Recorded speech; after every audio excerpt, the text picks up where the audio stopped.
In my younger days, I didn't sweat the small stuff. My history teacher once labeled me as super quiet. I didn't really know what that meant, so I looked it up later at home and found out it meant reserved and not very talkative. And honestly, that's still pretty accurate today. At work, I go by the name Lonick Lewis. My real name is Lewis Porter. I have a degree in business administration and my first job was in LA, working for Arthur Long, the founder of the company 30 years ago. I wasn't exactly his right-hand man, but I was close. I was totally at the top of his management team after 3 years. I met Penny Lane, who worked in the marketing department. Yeah, her dad Arnold Lane was a huge Beatles fan and kind of a dummy, at least in my opinion. We hit it off, fell in love, and got married. We bought a 3-bedroom apartment in a nice part of town near our office. Penny wasn't my first girlfriend, but she was the first woman I felt truly comfortable with. I'm usually quiet and shy, but with her, Me and Penny used to talk a lot about having kids and buying a big house in a good part of the city.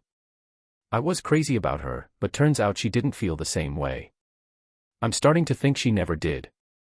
She didn't even have the guts to tell me. You know how I found out? Well, Arthur was always hanging around the company events, pretending to be just a tourist checking things out. Hey, so basically, we're trying to make some business connections and not get kicked out by security. Our company, Arthur Long Associates, often sponsors events. There's talk of a new exhibition in Cardiff, the capital of Wales, that our boss wants to check out. He asked me to go scope out the place, chat with the organizers, and meet with the business development officer from the Welsh government. But, the last meeting got cancelled because the organizer had to go to a meeting in Holyhead at the government office. Crazy, right? So, I was all the way up in Wales, way on the other end, and decided to head back home to the English countryside. Packed up my stuff and checked out of the hotel the day before. Shot a text to Penny about the change of plans, but wasn't sure if she even saw it. When I got back to the office, I had to go into the area where we keep all our presentation stuff to put some things away. It hit me then that my marriage had been over for a while, but no one thought to clue me in. The storage room was this huge basement, by the way. So, we've got this warehouse, right? It's got different sections for all the stuff we use for exhibitions, like brochures and trade show booths. And everything's organized with some alphanumeric system. Anyway, I was way at the back of the room when 2 of my colleagues showed up. They started chatting, and what they said totally blew my mind. The place is so big that their voices carried really well. Have you heard any gossip about Penny Porter? And does Dave Rogers know what's going on? I mean, Dave was supposed to. Let's go to Cardiff to see the new trade show at the Motorpoint Arena, but then he looked at Arthur and said we should send Porter instead so I can avoid what I have planned. No way, seriously, he was so obvious, that cocky bastard. I don't know why Arthur puts up with him. He must have known Dave was trying to get close to Penny Porter. It's all about favoritism, you see. Dave has something that poor Lewis Porter will never have. Dave's mom is Arthur's younger sister, so he gets away with everything. Man, there's a ton of messed up stuff going on that nobody else knows about. It totally makes sense now why Dave's life seems so perfect. I feel sorry for Louis. He's worked his butt off for Arthur for years and instead of giving him the board position he deserved, Arthur sends him on some wild goose chase and lets his stupid nephew hook up with Louis's wife. It's just disgusting, don't even get me started. I thought about warning Louis anonymously, but it's tricky. I can't let Arthur find out or I'll be out of a job.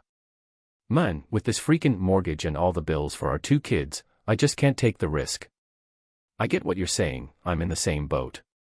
Pass me the box, will ya? That person over there has been pulling this off for months and Louis hasn't even caught on. He must know but doesn't give a damn, or maybe he's just too scared to say anything. There's talk that Arthur might promote Louis to the board of directors, so nobody wants to stir things up. Right now is not a good time. I don't think Louis has a clue about his wife cheating. Actually, almost everyone in the company, even the big bosses, knows. Maybe there are others too, you know how rumors spread. Is it true that Penny is planning to divorce the guy? And Mary and Dave, I heard that too but not sure if it's true. They left the room after finishing their work, also ruining my marriage. I couldn't even recognize their voices. The end. After packing up and deciding to get the heck out of that place, I realized that everything I believed was dead wrong. My wife, who I thought was the love of my life, turned out to be someone completely different. And at work, my boss, who I thought was a friend and mentor, was actually a total jerk. It was not what I was expecting at all. Turns out, he was hitting on all my coworkers, who I thought I could trust. They turned out to be total snakes, not even worth a damn. In just a few minutes, I lost everything that meant something to me: my wife, my future kids, my home, my job. My parents had already passed away before I even met Penny.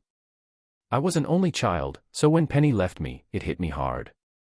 She was like a song I heard years ago, "You are my everything," the sweetest tune I ever sang.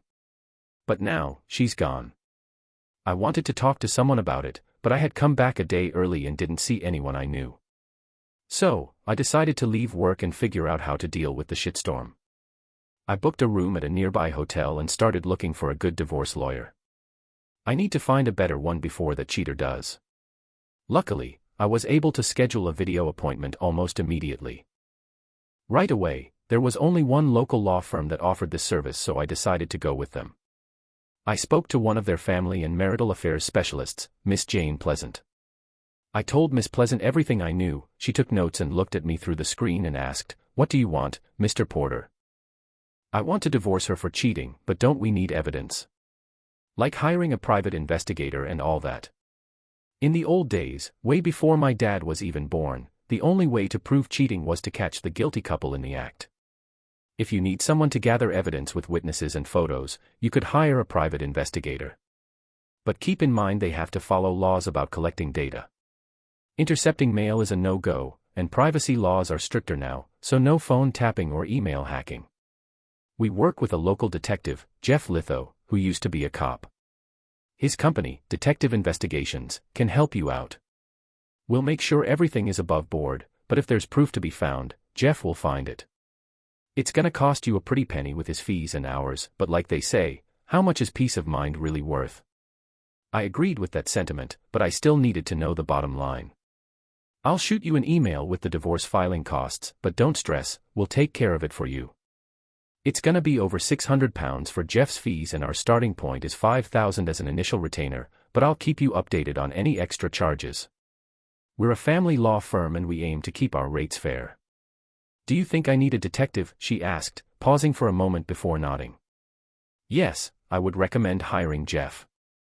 We've been working with Jeff ever since he left the cops to start his own agency, and he's really good.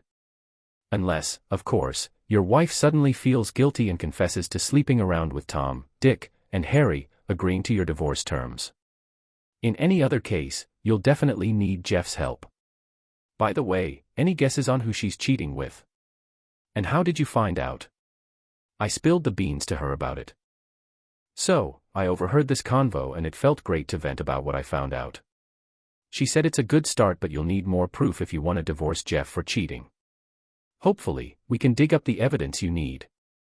You'll also have to think about other stuff, like probably not wanting to work for your boss anymore. I'd think about filing for constructive dismissal. Say we're a one-stop shop for legal stuff, so we can take care of that part too. I'll give your info to our employment law team. If I were you, I'd start getting your case together now. Talk to your doctor and get a sick note for as long as you can, maybe for PTSD or something. I'll get the divorce paperwork ready. If you change your mind and want to work things out with your wife, we can drop the case easily.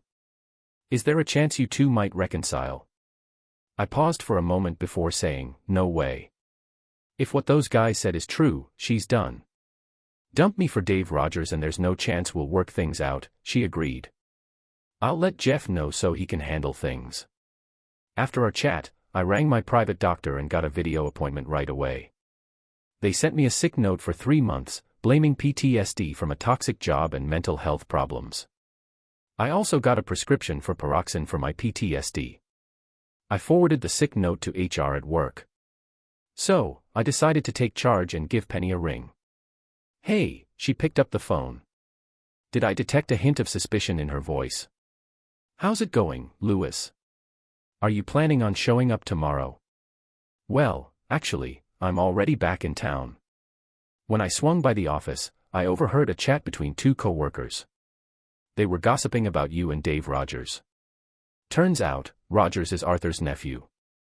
Is it true that you and Rogers are a thing? She gasped and asked, where did you hear that you've been getting it on with Rogers? Translation, so, you've been seeing this guy for months and you're planning to dump me and marry him. Is that for real? She took a moment before replying, I really didn't want it to go down like this, Lewis. I was hoping to break it to you gently. I still care about you, but I'm in love with Dave. I'm sorry, but that's just how it is. Can you believe how messed up this whole situation is? I might have to quit my job because everyone in management knows about us, and it seems like Dave convinced his uncle Arthur to ship me off to Cardiff. So, instead of him, did he spend his time getting it on with you? Did you know about this? No, Lewis, I had no idea. If that's true, then I need to have a chat with Dave. Whatever is going on between him and you shouldn't drag you into it or make you feel embarrassed. It was messed up. Everyone knows that Rogers asked his uncle to get me out of the picture so he could hook up with you. How many times has this happened? Was Carter just a one-time thing or has it happened before? I don't know, I don't think so. It was pretty obvious that it. Penny didn't want me to know how much of a loser she was. Are you coming home? No, I'm not coming home. I'm staying at a hotel for now and will find something more permanent soon. I hung up the phone. What should I do? Get drunk. Why? What did my mind and body do to deserve punishment? What did that scumbag Penny do? I went to the hotel bar, ate a really good burger, drank 3 pints of beer, and went to bed for the night. The next morning, I called a friend who owns a bunch of apartment buildings in our city. So, I met up with this guy for coffee and he made me an offer I couldn't say no to. He gave me a nice, furnished 2-bedroom apartment and a job as the building manager. We signed the agreement, I got the keys, and moved in that same evening. After lunch, I went back to my old place. Luckily Penny wasn't there, so I grabbed all my stuff, including my important paperwork and clothes. I was feeling pretty down, but talking to my therapist helped me cope. I had initially given up on the situation, but now things are looking up. Man, that investigator the lawyers suggested was actually pretty solid. He got pics of those jerks hanging out together and got signed statements from people who knew about the whole thing. Seems like Dave Rogers really pissed off a bunch of folks at the company who wanted to take him down. I wonder if my 2 mystery tipsters knew I was there and spilled the beans on purpose to give me a heads up. I guess I'll never know for sure, but I appreciate them looking out for me. That's why I picked them. Yo, I had to go get checked for STDs and thankfully everything came back clean. The divorce is finally done and dusted, and my claim for constructive dismissal was sorted out by the Employment Tribunal in the UK. The process there is way easier than dealing with regular courts.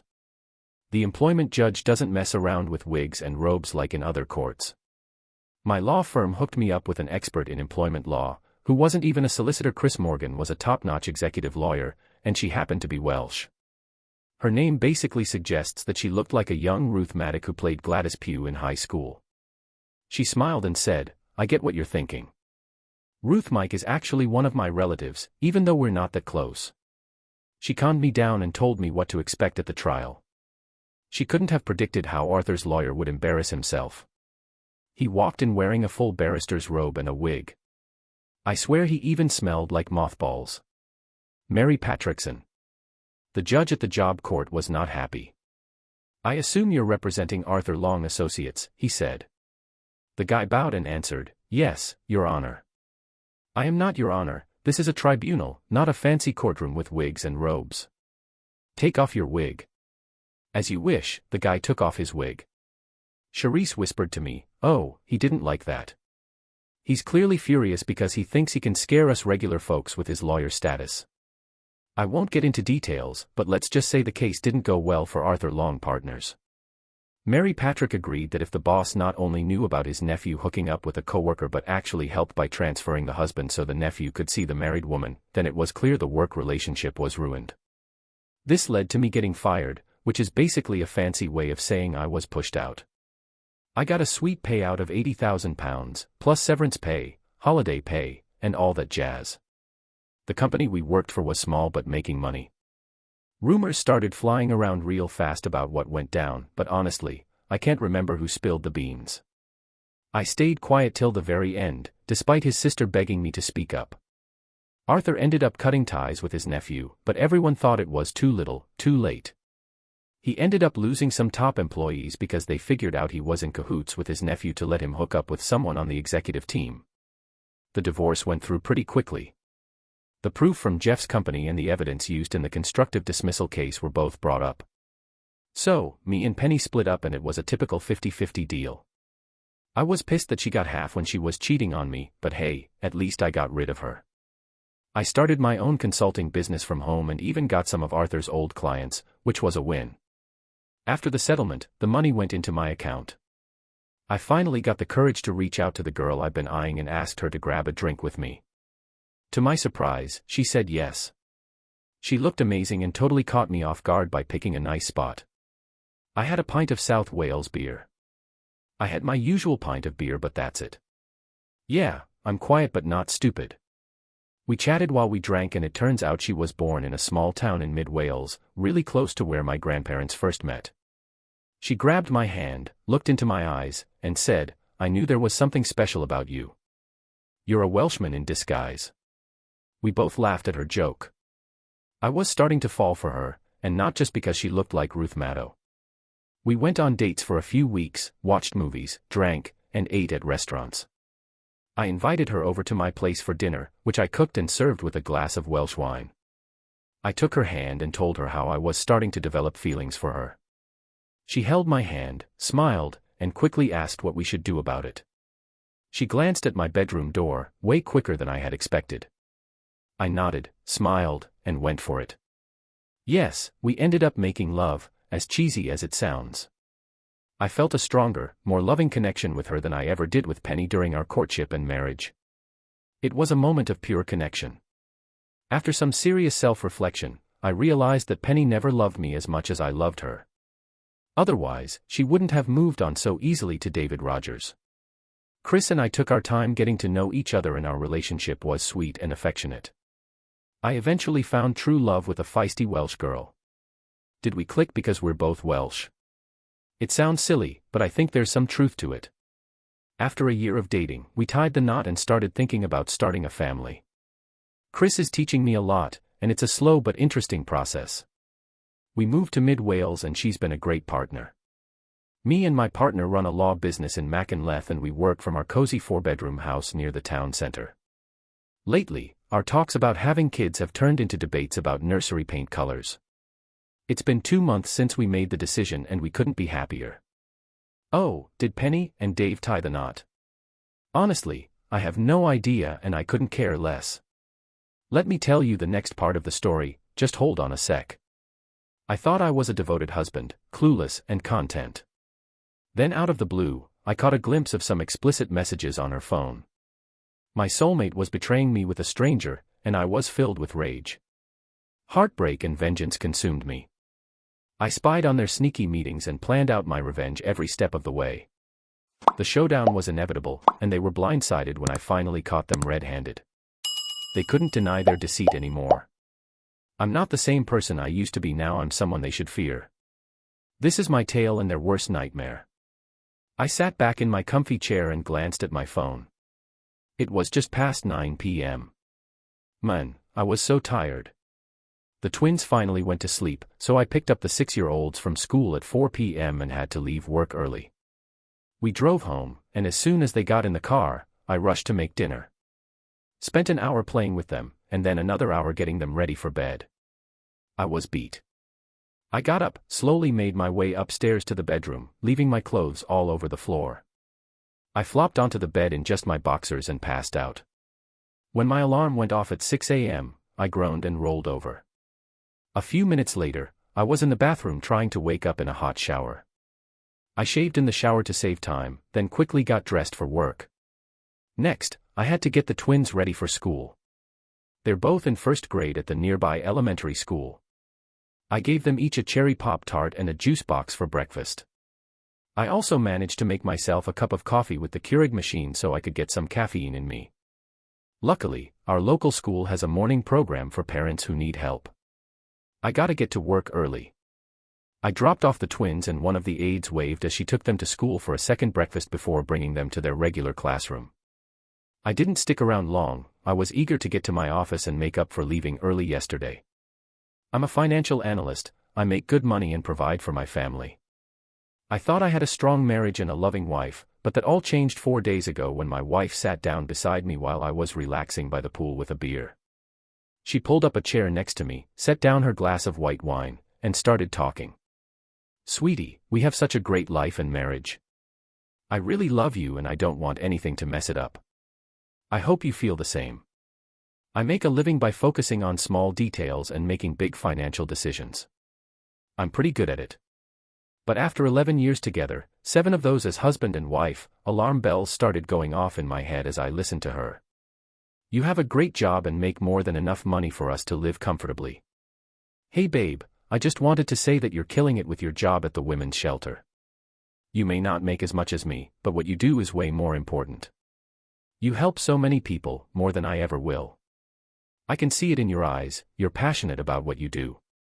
But something's been on my mind lately, I can't quite figure it out. It's like there are warning signs waving in my face, but you don't seem to feel guilty about anything. So, what's on your mind? Talking about this shouldn't be an issue. No, let me explain. Do you know Tom and Ruth?" I nodded. Tom and Ruth lived a few houses down from us. I didn't know them well, but I knew Tom worked in real estate and Ruth ran a women's boutique. They didn't have any kids. Tom and Ruth own a sailboat in the Virgin Islands. It looks really nice in the pictures. They suggested I visit the islands for a week and sail around the Caribbean. I've never done anything like this before, but I'm considering it. Can you help me figure out why I feel like something is missing in my life? I just finished my beer and set the bottle down. When is this supposed to happen? We're leaving on Sunday and coming back the following Sunday night. I can't take a week off with such short notice. Plus, it's impossible to find someone to look after the twins for a week with only 2 days' notice. She shook her head and looked down, knowing what she was about to say wouldn't be well received. The plans don't involve you. You'll stay here and take care of the kids. I was shocked when I looked at her like she grew a third eye. Let's get this straight. You're planning to go on a sailboat trip in the Caribbean with 2 people you barely know for a week, leaving me behind to take care of the kids and work without even talking to me about it first. I'm talking to you now, just 2 days before you leave, and it seems like you've already made up your mind without discussing it further. That's a one-sided decision. I looked her straight in the eye and tapped my finger on the table to make my point. No, you need to call Tom and Ruth. Thanks for the invite, but I can't make it. She didn't even blink, her eyes got serious and she had this determined look on her face. I'm sorry, but I gotta do this for me. I know it's gonna be tough for you with the kids, but you're strong and can handle it. It's just 1 week. I was getting more and more mad, trying hard to keep my cool with my teeth clenched. I tried to respond without shouting. Then, the doorbell rang. My wife jumped up and ran to answer it. I could hear voices and she came back after a few seconds. Later, when I was hanging out with Tom and Ruth, I glanced up at them and was surprised to see that both Ruth and Tom were smiling. Meanwhile, my wife had this sneaky look on her face, and my mind was going crazy with thoughts. It felt like some kind of trap, and I was ready to use all my skills for dealing with tough situations. Tom stopped talking, like he was waiting for me to say something. I just looked at him with a blank expression and stayed quiet. I've learned that whoever talks first is usually at a disadvantage. Finally, my wife told everyone to sit down, and Tom was sitting to my left. Ruth was sitting to my right, and my wife was sitting across from me. I stayed quiet as Tom broke the silence, excited that Shell would be coming with us to the Caribbean. I didn't say anything and just glanced at my wife, who was looking down. Ruth then chimed in, saying Shell would have a great time and that it's super chill on the boat. She'll come back feeling like a whole new person. I looked at my wife, who was still staring at the table. I don't want a new person, I like the one I've got. They all seemed unsure of what to say next. Tom stuttered for a moment before continuing. Shelley said you'd totally not cool with her jetting off to the Caribbean with randoms at the last minute, leaving her fam behind. Tom side-eyed Ruth, but she shut it down quick. We're not just acquaintances, Shelley and I have been hanging out a lot. Shelley finally spoke up, saying she cut back on her hours at the shelter and now works in the afternoons. And that's when things got real. Seriously, another decision you made without even talking to me first. Anything else you want to drop on me? She shook her head. Ruth tried to lighten the mood. Shelley and I have gotten pretty tight. We have a bunch of stuff in common. Can't wait to hit the beach, swim, and shop on the islands. I glanced at Tom. So what's your plan? Tom replied, same old, taking care of the boat, making sure we get where we need to go, and having some fun along the way. I nodded. So, what's your job, Tom? I'm a freelance real estate developer. You? I work independently, brokering deals between landowners, financiers, and construction companies. I also help manage properties after they're built. You have an office? Nah, I work from home. I nodded. Things were starting to make sense. Let me recap and you can tell me if I'm on the right track. All three of them smiled. Shelley, you switched up your work schedule to hang out with Ruth and Tom. Have you been at their place for hours? The smiles disappeared quickly. I waited for Shelley to respond. I didn't think you'd mind, my income isn't. Listen up, it's not about the money, it's about making major decisions without even consulting me. So, I'm looking at all three of them and they're looking all stressed out because of your new friendship with Tom and Ruth. They've invited you to the Caribbean for a week and they're footing the bill. Oh, but I have to pay for my own airfare. I didn't say anything about that and the three of you are planning to have a vacation of swimming, sun, and shopping. All three of them looked shocked, but Tom was the first to recover. He said, no, it's not like that at all. No one mentioned anything else after that. All right, listen up. I think Shelley switched up her work hours so she can hang out at your place more often. You work from home, so you guys are always together. But in the past month, I've noticed some changes in Shelley. She's dressing different in the mornings, and she's been acting more interested in me, which I used to like but now I'm not so sure about. And then out of the blue, she tells me she's going on a week-long trip with some people I barely know. Can you blame me for being suspicious? The way they look at each other says a lot. Tom tried to warn Bill about their plan, but Bill thinks he's wrong. Hey, there's not much going on. Shelley told Ruth she's feeling empty, so we thought a trip might cheer her up. Tom, hold up, it sounds like you're trying to fix Shelley's issues. Let me be straight with you, Shelley, I'm totally against you going on this trip with those guys. It's up to you whether you go or not, but just remember every choice has consequences and you can't always predict what they'll be. That's the risk you're taking. I got up from my chair and said, Shelley, you're invited. She didn't even bother to ask me, so I don't see why I should stick around. She can have her friends over whenever she wants. I'm tired and heading to bed. I went upstairs without saying goodbye, changed my clothes, turned off the lights, and crashed. I lay on my side, facing away from Shelley's side of the bed, and fell asleep right away. I'm not sure how long Tom and Ruth hung around. Shelley came to bed and we chatted a bit before I drifted off. I don't usually wake up early on Saturdays. I managed to get a little more sleep before getting up and changing into my work clothes. I threw on some clothes and brewed some coffee. I'm not big on breakfast, so I decided to go outside and mow the lawn.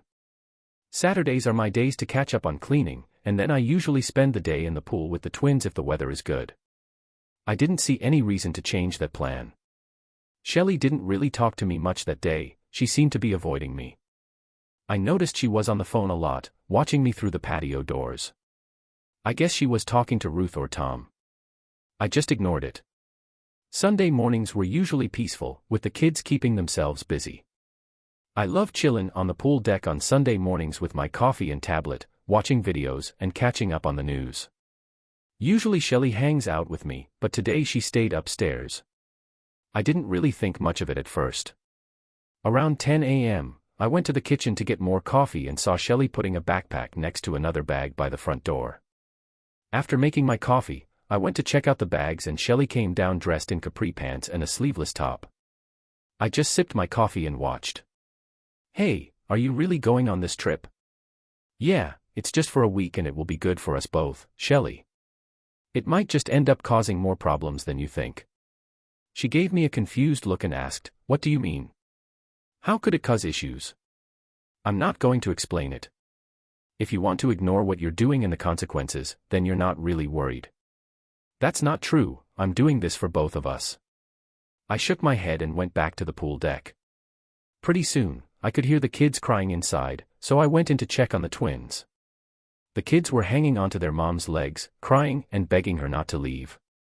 They were worried about who would take them to school and make dinner. Shell looked at me for help, so I took a sip of my coffee and passed it to her. She crouched down to talk to the kids, assuring them that everything would be okay. She told them that all Mom needed was a little time, and that Dad would take care of them while she was away for a few days. She promised them surprises when she got back. After some coaxing, she managed to get the twins to let go of her. I noticed Ruth and Tom waiting nearby. Their BMW, Tom was grinning and waving, and Ruth had the trunk open when the BMW started rolling away. The twins were still crying and I gathered up the kids and promised them breakfast. They loved the chocolate pancakes at IHOP, but I wasn't planning on making them. We headed to the park after breakfast and while the kids played, I chatted with some other moms there. They were friendly and I jumped right into their conversations. I even cracked a joke that I was a single dad for the week when one of them asked. Women asked me a lot of questions, but I dodged them by saying my wife was out of town with her family. We stopped for lunch at McDonald's, where there was a playground. It wasn't the healthiest choice, but I liked being around other adults and it kept us busy during court-ordered visits. I even bumped into 3 other dads with their kids there, but I didn't pry. After lunch, I took the kids and we went to the toy store and mall. Got back home in time for dinner after going out and not buying anything around 9. Managed to put the twins to bed after spending some quality time together. Monday didn't go as expected, overslept and had to rush the twins to school. The teacher asked me about the situation and I explained that I was handling everything while their mom was out of town. She mentioned the school breakfast program, but I was already running late for work so couldn't sign up then. I told my boss about the problem and he was mad that I was allowed to switch my schedule to take care of the twins for the week. So, to make up for leaving early in the afternoon, I agreed to come in early. This brings us back to the start of the story. I knew things wouldn't end well if I didn't do something about it. As I laid in bed that night tired, staring into the dark, an idea popped into my head. I wrestled with it for hours before finally deciding. I fell asleep quickly and the next morning it was much easier.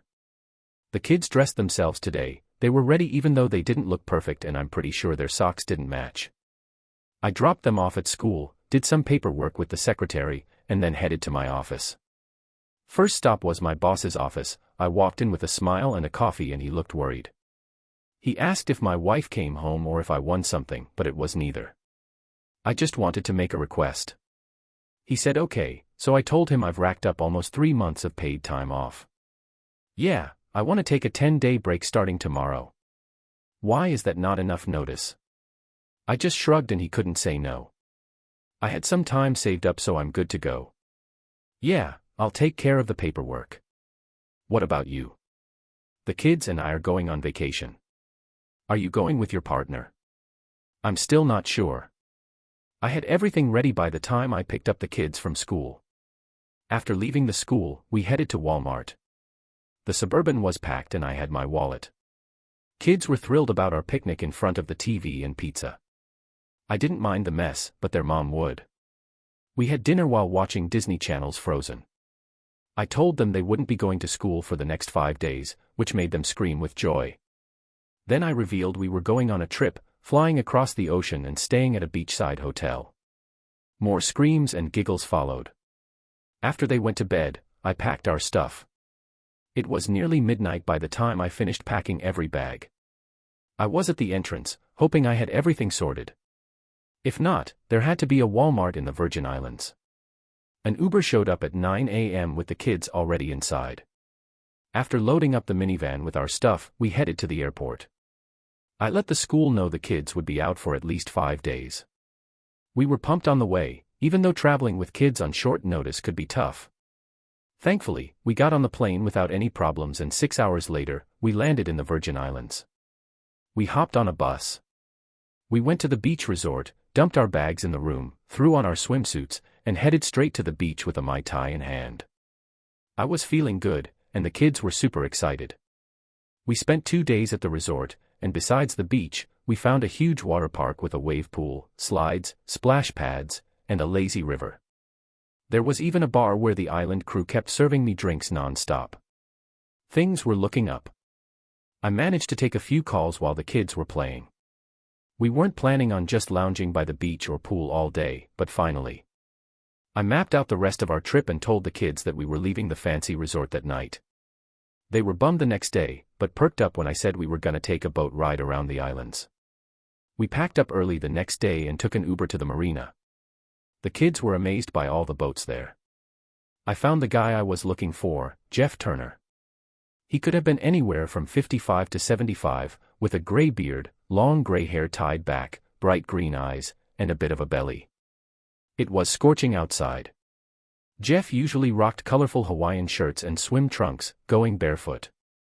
With his tan, he looked like a local. "Hey, Bill, it's gotta be you. I'm Captain Jeff. Who are these little sidekicks?" The twins stared at Jeff in awe as I introduced them. "Let's get you all settled in and your stuff stashed away. Then I'll run through the rules of my boat." He led us to a sleek 65-foot yacht that seemed to glide effortlessly. Jeff helped the twins on board while I handed him the luggage.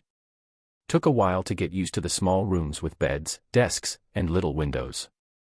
Each twin had their own room, but mine was a bit bigger with a double bed and a bathroom. Captain Jeff wouldn't stop chatting, mostly about boring stuff like routines and where to put our stuff. I quietly praised the kids for being well-behaved while they listened carefully. After we settled in, we sat in the lounge. My rules for the boat are simple: don't talk back, don't argue, everyone has a job to do, and just do as I say without complaining. Don't hesitate to ask if you're not sure about something. The main reason you're here is to have a good time, but learning is important too. In the mornings, we'll chill on the terrace, then do some chores. Once they're done, we can swim, fish, snorkel, or just hang out on land. If we're digging the spot, we might even crash there for the night. If not, we'll sail through the night to our next destination. Sometimes we might get there before sunrise, other times after.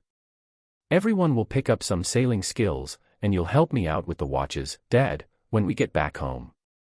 Hey, you guys are gonna be junior captains. I already dig this guy. I talked to a few charter boat owners who wouldn't let kids on their boats. But Captain Jeff was all in. Let's get this yacht in the water and out of the marina now. I didn't come here to just chill at this dock. Your old man wants to sail. All the excitement and screams. I watched Jeff skillfully steer the boat out of the marina. He just used the motor to get us out of the slip. Once we hit the channel, he started barking out orders. Bill. Hey, can you see that blue line by the bottom of the mast? Grab it and unhook it from that cleat. Then bring it over to that winch and turn it around 3 times clockwise. Hold onto the end of the line and give that winch a good crank when I give you the signal. I let go of the line by the mast, and when I turned around, I saw Jeff steering the boat with Ethan in front of him, and Annabelle watching in amazement. Jeff shouted at me to raise the mainsail, so I grabbed the end of it. I was at the front of the boat and started the winch like he told me. When the wind started blowing stronger, I saw the sail go up on the mast.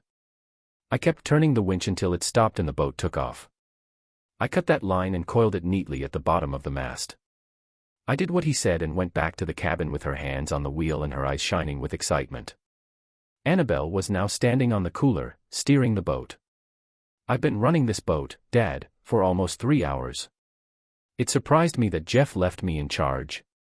I had no clue where we were going, so his directions were simple: just watch the boat. Let me know if anything changes. Turns out, the boat had this cool autopilot system that pretty much steered itself. Jeff came out with a big plate of sandwiches, fruit, and cheese. It was cute how pumped the kids were. Eventually, we found a small island and dropped anchor in a peaceful cove. The water was clear and we could even spot a lobster crawling around on the rocks. Tomorrow night we're gonna chill on the boat, maybe do some snorkeling, swimming, and explore the island. Everyone will have a chance to get used to being on the boat, but it's weird that no one has gotten seasick yet. I shrugged. The kids are tough and I don't usually get sick on boats. Jeff nodded in agreement. We'll have a few cleaning chores to do, then we can talk about dinner. We're having meat sauce and spaghetti. Is that cool with everyone? I'm easygoing and the kids love pasta, so I'm fine with it. How about you, Jeff? Captain Jeff made the twins help out with dinner by chopping veggies, making garlic bread, and getting stuff for the salad from the fridge. It seemed like he was happy about it. Ethan wasn't too happy about the salad, but Jeff told a story about Popeye and how spinach gave him strength. Ethan hit the hay, saying he'd play some Popeye cartoons for him later. I chowed down on a big meal with the kids, keeping an eye on Jeff, who seemed to be more focused on them than Ethan. Ethan wasn't too thrilled about his salad, but he managed to eat about half of it. After cleaning up the kitchen, I put the kids to bed, even though they were dead tired from a long day. Jeff was jotting stuff down in a log book at the navigation desk when I returned to the living room. He gave me a cheeky grin over his glasses and asked if I wanted a drink. "Hey Bill, check out all the drinks we got on this boat. We've got 3 or 4 types of beer, a bunch of wines, fruit juices, soft drinks, and a full bar. This McGregor 65 has a ton of equipment and can go anywhere in the world. It used to be the fastest in its class crossing the Atlantic." I thought for a second, then asked for a beer. Bill reached into the fridge and handed me a cold Coors beer. We cheersed and I cracked it open. It tasted delicious, probably because of the good company. Me and Jeff spent the next 3 hours chatting on the boat, getting to know each other. Right before he retired, he was a firefighter in Texas going through a messy divorce. His ex-wife wanted half of everything, even his pension. So, with whatever money he had left, he ran off to the islands and never looked back. Jeff ended up working at the marinas for years, and eventually bought this boat when it went up for sale. The marina sold it to him for a discounted price, but it was in rough shape. He used most of his savings to fix it up. After 8 years, he finally owned a piece of the dream. Marina and 4 smaller boats, he runs the marina and does special charters. After hearing my story, he showed some empathy. "When you go back, are you gonna file for divorce?" "I'm not sure, divorce laws are tough." She'd get half of everything, the house until the kids are grown, child support and alimony, and I'd only see the kids a few times a month and on some holidays. "I'm not gonna do that." Jeff nodded. I still had some questions.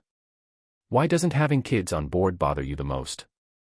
Charter captains ain't gonna do it. With a sigh, Jeff took a sip of his beer. "When I moved here, my ex-wife got custody of our kids. She wouldn't even let me see them on vacations. So, I stopped talking to them. Now they have kids of their own, but I've never met my grandkids. Your kids bring me some peace and fill a hole in my heart." His face looked pained, and I started to worry about my own situation. Then out of the blue, he asked me, "Where's your spouse during this holiday?" "She's in the Virgin Islands." A few days before we came to this island, she just up and left with her friends. 2 days before she left, she didn't even bother telling me where she was going. I asked Jeff if he knew the name of the boat, but he didn't have a clue. And she didn't tell me anything about where they were headed. "Who owns the boat?" "Downey Tom Ruth, that's his wife's name." Jeff got up and came back with a tablet, probably 'cause my phone had no signal. "You know if there's any signal here?" Check it out, there's this little dome thing on top of the cabin that gives us internet no matter where we go." After a few minutes of messing around on the screen, he grinned. The owners of this sick 46-foot catamaran Easy Play are Tom and Ruth Downey. The transponder is one of the newest gadgets on board, used for tracking the boat via satellite. It's clutch for charter businesses and helping out the Coast Guard in emergencies. Right now, Easy Play is chilling near a bunch of small islands. About 100 miles south, pretty cool. I'm off to bed now, we've had a long day. When I woke up, the sun was shining through the window above my bed. The boat wasn't moving, it was tilted and I could hear the water splashing against the hull. After putting on some shorts and a t-shirt, I went to the kitchen to chill. Jeff was focused on the tablet at the navigation station. The air was thick with the smell of coffee as Jeff looked up and grinned. The coffee maker was on, there were hooks with mugs hanging, so I quickly filled a mug with hot black coffee and turned to the tablet. It was a weather map of some sort. I had thought we'd be hopping between islands during the day, but I had to change plans after you went to sleep. I noticed that Easy Play was coming back our way, so I figured we should follow them since I had a hunch where they were headed. Where do you think Jeff touched? So we were playing on this tablet game, right? And there was this map with a red line and a blue line on it. The blue line was the easy route, and we were taking the red one. the lines met at this group of islands owned by a cruise ship company. They use the islands as a starting point for their shuttle or private charter trips. You can buy a day pass to go to the islands, which have restaurants, bars, water parks, paragliding, sailboats, and beaches. It's a huge play area, and there's even an island just for adults with all the fancy stuff you can think of. I think your friends are heading over there soon, so why not join us for a few $100? You and your family can buy day passes. I can't provide things like scuba diving or paragliding, but you can do that, which sounds like fun. The kids would love it too, and the casual play can be seen. I have mixed feelings about seeing them. Why would I do that? Jeff smiled mischievously.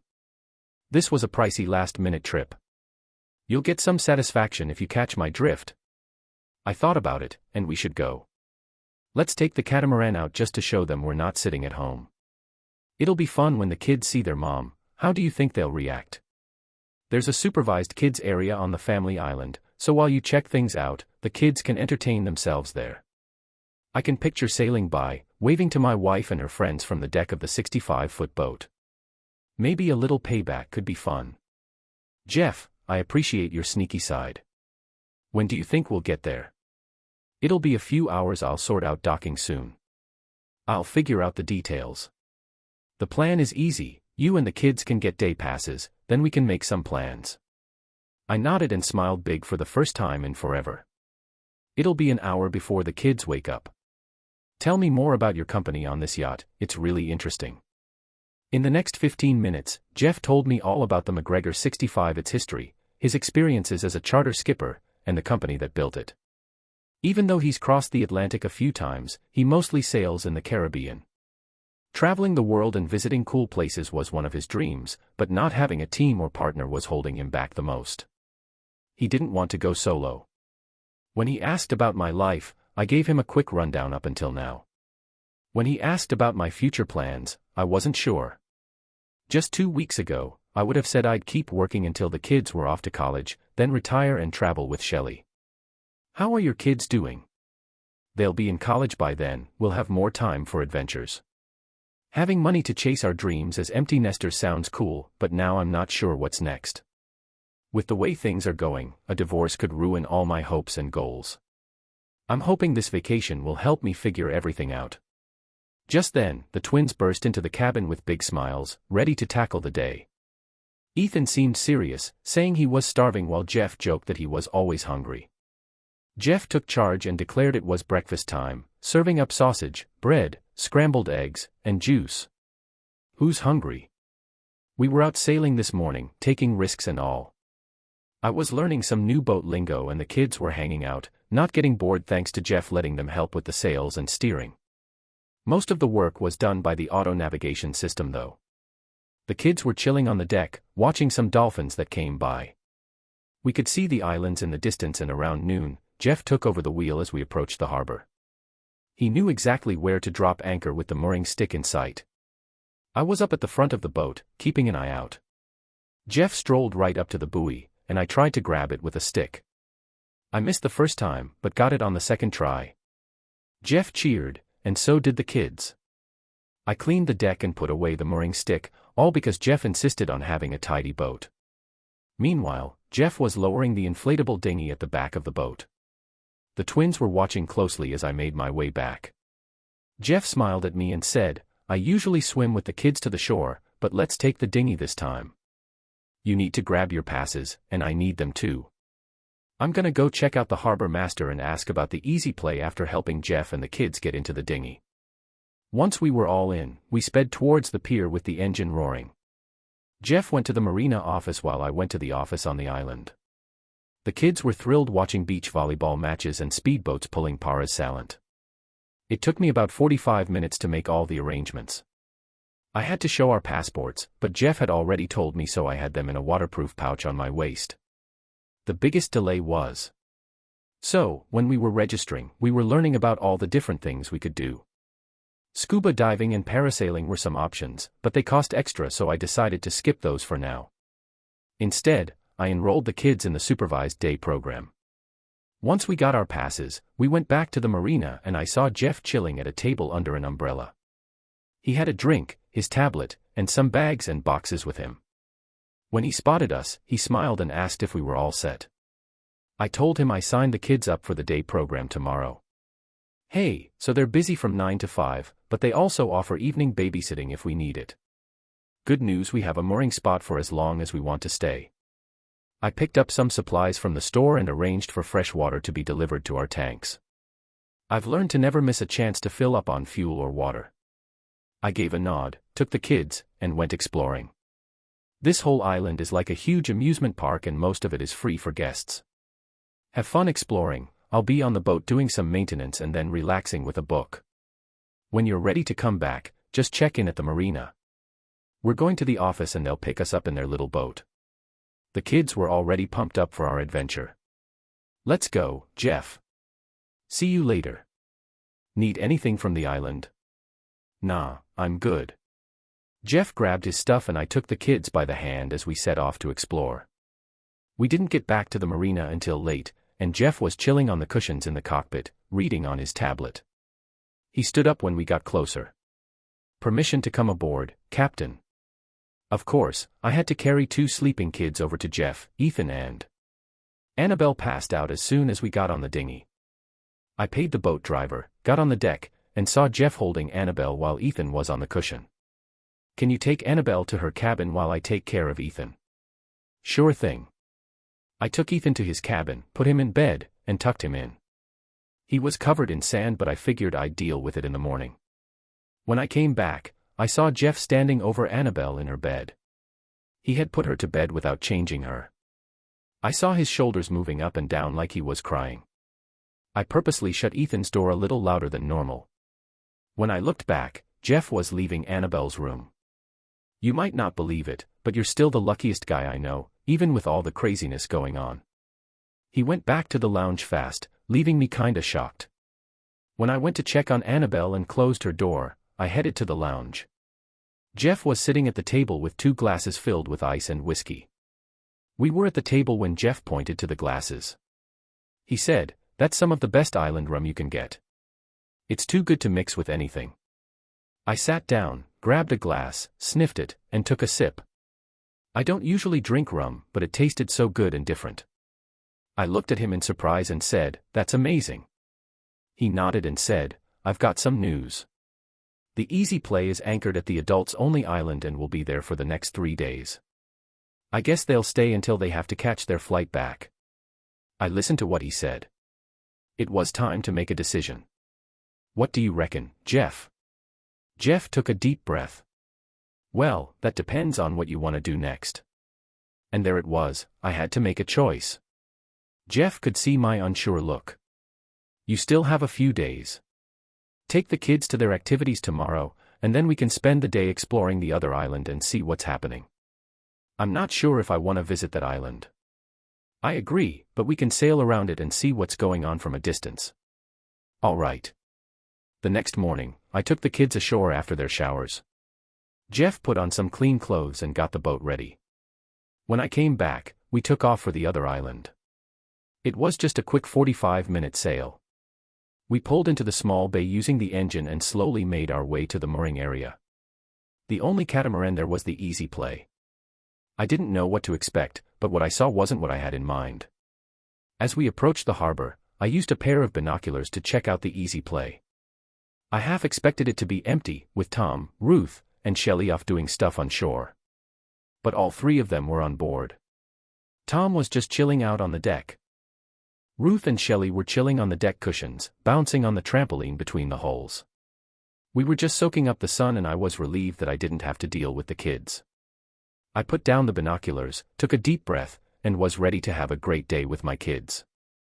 I had our passports ready in a waterproof pouch on my waist, thanks to Jeff's warning. The only holdup at registration was hearing about all the activities like scuba diving. Parasailing and other extra activities cost extra, so I decided to skip those for now. Instead, I enrolled the kids in the supervised day program. After that, I had some free time. Once we got our passes, we made our way back to the marina. I spotted Jeff sitting at a table under an umbrella, with a drink, his tablet, and some boxes and bags nearby. When he saw us, he smiled and said, "All set." Yes, the kids are signed up for the day program tomorrow. They'll be busy from 9 to 5. They also offer evening babysitting if I need it. It's great that we have a spot to park for as long as we want. I picked up some supplies from the store and got fresh water delivered to our tanks. I've learned to always take the opportunity to fill up on fuel and water. I nodded to take the kids and go explore. This whole island is like a huge amusement park and most of it is free for guests, so have fun. I'll be on the boat doing some maintenance and then chilling with a book. When you're ready to come back, just check in at the marina office and they'll bring you back in their dinghy. I glanced at the kids who were already pumped up, ready to kick off our adventure. Jeff, we'll catch you later. You need anything from the island? Nah, I'm all set. Jeff grabbed his stuff and I grabbed the kids' hands as we set off to explore. We didn't get back to the marina until late. Jeff was chilling on the cushions in the cockpit, reading his tablet. He stood up as we got closer. Permission to come aboard, Captain. Naturally, I had to carry 2 sleeping kids over to Jeff. Both Ethan and Annabelle had passed out as soon as we headed back. We were all in the dinghy when I paid the boat driver and got on deck. Jeff was holding Annabelle, and Ethan was curled up on the cushion in the cockpit. Can you take Annabelle to her cabin while I grab Ethan? No problem. I took Ethan to his cabin, put him in bed, and tucked him in. He was covered in sand, but I figured I'd deal with that in the morning. When I turned the corner, I saw Jeff standing over Annabelle in her bed. He had put her to bed without changing her clothes. I noticed his shoulders tense up. And he was falling down like he was crying, so I closed Ethan's door a little louder than normal on purpose. When I turned around, Jeff was coming out of Annabelle's room. You might not believe it, but you're still the luckiest guy I know, even with all the stuff going on. He quickly went back to the lounge, leaving me a bit shocked. By the time I checked on Annabelle, closed her door, and headed to the lounge, Jeff was sitting at the table with 2 glasses of whiskey on the rocks. He gestured towards the glasses, saying, "That's some of the good stuff. Man, this island rum is the bomb, too good to mix with anything." I sat down, poured myself a glass, took a whiff, and then took a sip. I don't usually drink rum, but this stuff is something else. I looked at him, impressed. That's amazing, I said. He nodded. I've got some news. The Easy Play is docked at the adults-only resort on the island and will be there for the next 3 days. I guess they're staying until they have to head back to catch their flight. I listened, realizing it was decision time. What do you suggest? I asked. Jeff took a deep breath. That depends on. So, what's the plan now? I had to make a decision when Jeff noticed my unsure expression. We still have a couple of days left, so maybe we can take the kids to the events tomorrow. Then we can spend the day exploring the other island and see what's happening. I'm not really sure if I want to visit that island though. Yeah, I agree. We can just sail around it and check things out from a distance. Okay, the next morning I took the kids ashore after they had their showers and changed into fresh clothes. Jeff got the boat ready and when I got back, we set off. It was a quick 45-minute trip. Within minutes of cruising to the other island, we sailed into the narrow harbor under power and slowly made our way to the docking spot. There was only one catamaran, the Easy Play, and I wasn't sure what to expect. What I saw didn't match my expectations. I used binoculars to look at the Easy Play as we approached the harbor. Meanwhile, Tom, Ruth, and Shelley were enjoying activities on land. I half expected the boat to be empty, but all 3 of them were on board. Tom was relaxing in the spacious cockpit, while Ruth and Shelley were chilling between the holes in the trampoline. We were all just chillin' on the deck cushions, soaking up the sun. I was glad I didn't have to explain anything to the kids, so I grabbed my binoculars and took a deep breath, ready to have a great day with my children. Jeff skillfully made his way through the boats as he approached to play. When I glanced over at Tom, he seemed uninterested, but then suddenly he recognized someone and exclaimed, "What a stud!" A woman nearby asked about it. So Jeff took the boat a bit further from the catamaran and I stood by the railing. Ruth and Shell looked at me and recognized me. Shell was like, "What the heck?" I just waved at Jeff and started talking. I was like, "I think we've had enough, Captain. Let's get out of this port." Jeff didn't say anything, he just turned the boat around and sped past the catamaran. I looked back at them as they stared at us on the way back. We didn't say much, just set sail and kept going. After I finished on the fourth deck, Jeff had filled up our rum glasses. As the boat headed back to the main island, we sat in silence in the cockpit. Finally, Jeff broke the silence and asked, "So, what happens next?" I just shrugged and replied, "Actually, I'm not sure." Then he asked, "Can I give you some advice?" I was not expecting what he said next. He asked, "Is it better for you and the kids if she stays in your life or leaves?" I had to think about that as I quickly drank my rum. I usually use a SWOT analysis to evaluate stocks, looking at their strengths and weaknesses. Being married definitely has its challenges. But why stay married? Well, it's good for the kids and keeps us from going broke. But being in a loveless marriage with no trust or real partnership could really mess up the kids. And the chances of things getting better are pretty slim. Trying to keep the family together is a lot of work and comes with its own set of risks. Honestly, it's all a bit laughable. Being in a toxic relationship can mess us up in the long run. I don't know if I can deal with her cheating. So, what's the takeaway from your analysis? Even though it was quick, it made me realize I can't go back to Shelley. It would mess up the kids and wreck me emotionally. Divorce would suck for the kids and be a disaster for us financially. I was stuck, so I told Jeff. He poured us more rum. "Bill, you're smart and all, but sometimes those qualities can backfire on you. You gotta think outside the box." I was confused for a second, then I turned to look at him. I could feel the rum kicking in, and he laughed while brainstorming. Sometimes, the best move is to catch your opponent off guard with some emotion and a bit of rum. I thought about it, and his points made sense. Jeff took charge as we neared the dock, and I went up front to tie the rope in one shot. I nailed it. I grabbed onto the ropes and looked out at the calm water, the rum not affecting me. The sound of beach music drifted over the ocean. I was totally hooked by Jimmy Buffett's words when he was singing, and I finally found a place to call my own. Actually, I've found my home and everything I own is yours now that I've found where I belong. I hopped into the pilot's seat and surprised Jeff. He looked up and reached for the rum, so I poured some for each of us.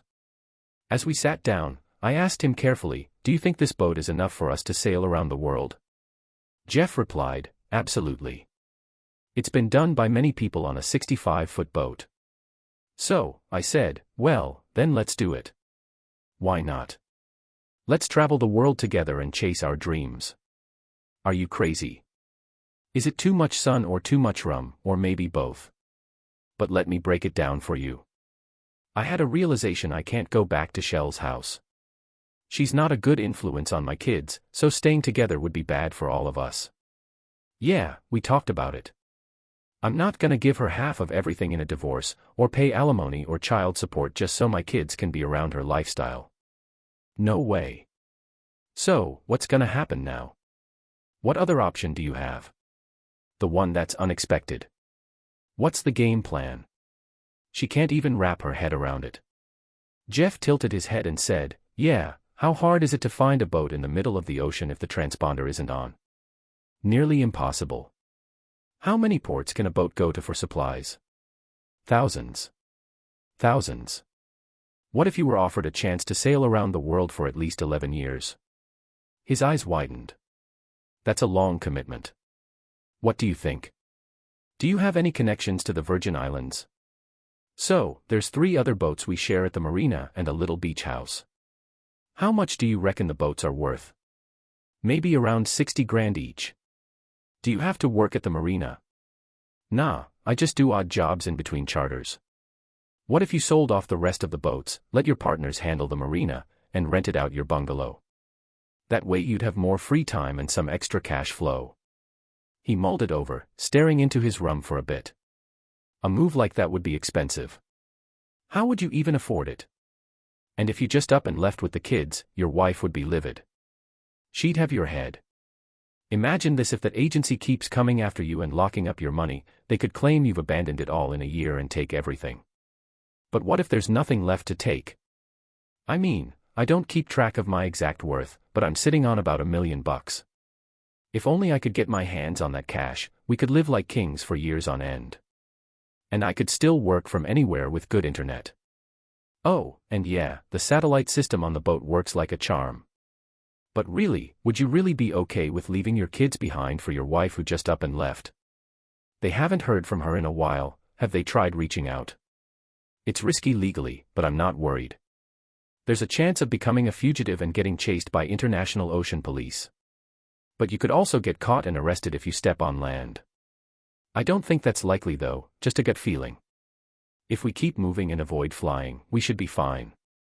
I'm willing to take that risk. How long do you think it'll take to get everything ready? Probably a week or two for most of it. Can you work from home? How do you feel about joining a random group, including a likely criminal, for a crazy adventure in a new place? Jeff downed the rest of his rum, slammed the glass on the table, and stood up. Raise the sail, matey, it's time to start this pirate adventure. We didn't leave right away because the resort we were docked at had good internet and cell service, which I wasn't expecting. Once we set sail, I convinced Jeff to let me work for a few days before we left, while the kids played. I was chilling at the water park, just chilling under an umbrella and getting some work done on my laptop. My first task was dealing with finances and it had a bunch of steps. Luckily, I could do everything online. I called up my bank to split our joint account. Half went to a new account at a different bank and the other half stayed in the old account, but I took myself off of it. Shelley kept her work money in a simple personal account, so I left that alone. We split our savings account, with my half going to my new checking account. Shelley had an IRA that I left untouched. We had some mutual funds that I sold, splitting the money between her account and mine. My pension and property equity were the only things left, along with my good credit and solid relationship with my banker. I got a home equity loan and deposited it into my account. I left my brokerage account alone, which was close to $9 million. I hadn't been to work in a week, but my active accounts were still making money. I didn't want to touch it until the last minute. I also opened some offshore accounts. I opened accounts in countries that aren't really connected to the US. It's risky, but I have a plan. In just a few hours, I opened accounts at 12 different banks in 12 different countries. At each bank, I set up automatic transfers to send money to the next bank in my chain. My last task was to call a fancy Swiss bank and open similar accounts under my company for financial research. It might seem like a lot of work, but I didn't want Shelley or anyone else to easily track the money transfers after I finished. I went and hung out with the twins at the splash pad, and the next day they went on a supervised island trip to a wildlife preserve on the other side of the island. I checked my new accounts and they were all good to go.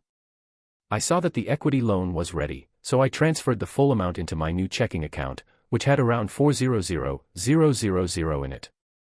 Then, I sent the money to the first offshore bank in my lineup, only keeping 10 in my original account. While the kids were gone, I checked out some online learning stuff for elementary schoolers and got some tips from family forums about cruising. I signed both kids up for a top-notch curriculum and had the materials sent to our next stop. We were planning to make a pit stop in the Virgin Islands so Jeff could finish up some work and spruce up the boat. His buddy at the marina said he'd have everything ready and try to get it done ASAP. Later that day, we were just chillin' and waiting for Got the shuttle ready to bring back the kids. Checked my Swiss bank accounts and the transactions went through smoothly. Had one last thing to do before we left in the morning. The next day, the kids were sad to leave the island but they knew we had to go. Strangely, we didn't see Shelley, Ruth, or Tom. I was ready for a showdown but never came across them. Got up early and shot an email to my old boss, saying sorry for quitting suddenly through email. Asked for any leftover cash. I put the money into my new checking account and gave the routing and account info so the money could be sent to my Swiss bank through my connections. I also asked for the funds in my investment account to be handled the same way. With that sorted, I relaxed and sipped my coffee. The past was behind me and it was time for a fresh start. Less than 2 hours later, the port in the Virgin Islands disappeared as we sailed into the open ocean. We didn't have a set plan or itinerary. I wanted to vanish while Jeff wanted to sail around the world. The kids were having a blast having fun and hardly even talked about their mom. I stayed in contact with a few people back in the US, sent an email to my folks explaining our situation and letting them know we were safe. I used untraceable email addresses and a reliable VPN to make sure no one could find us. Our first trip took us up north along the East Coast, checking out historic ports before heading east into the Atlantic for our first big voyage. I also called up an old buddy, a lawyer from the West Coast, and paid him a visit. I paid a big chunk of money to have someone watch over Shelley. Turns out, she couldn't handle the extra mortgage and had to sell her house for peanuts. She ended up moving in with Ruth and Tommy. Then, she went and sold my car, probably faking my signature on the title. Shelley didn't even bother trying to find us, probably because she was broke. Her parents reported her missing to the cops, but it didn't go anywhere because I was her legal father. Eventually, Shelley scraped together enough cash to file for abandonment and divorce. And, of course, the judge ruled against me. Nobody found out, but I asked my lawyer to stop wasting money on updates. It took almost 4 years to sail around the world. I finished learning everything Jeff could teach me and signed up for an online master's program. I got my master's license while sailing over the Southern Ocean on our way to Peru. A few months later, we docked near the Panama Canal. One of Jeff's last bucket list goals was to go through the canal from west to east, almost bringing us back to where we started. Back when we first started, I was doing most of the sailing while the twins were getting pretty good at handling the boat too. They were a big help. When we made it through the canal, I noticed a change in Jeff one evening when we were anchored in a quiet spot near Cologne. Jeff was just chilling with his beer, and I was enjoying the sounds of nature. "Hey, we should talk," he said. I looked at him and asked, "Have you been cheating on me, Jeff?" I cracked a joke to lighten the mood, but then he got serious again. "Seriously, I don't know how much time I've got left. When we were in Perth, a doctor told me I've got stage 4 pancreatic cancer. I'm getting close to the end." I was shocked and didn't know what to say. "You don't have to say anything," he said. "We all know how life goes. I've had a good run, some regrets, but overall, I'm pretty happy. You, Ethan, and Annabelle have made the past few years incredible.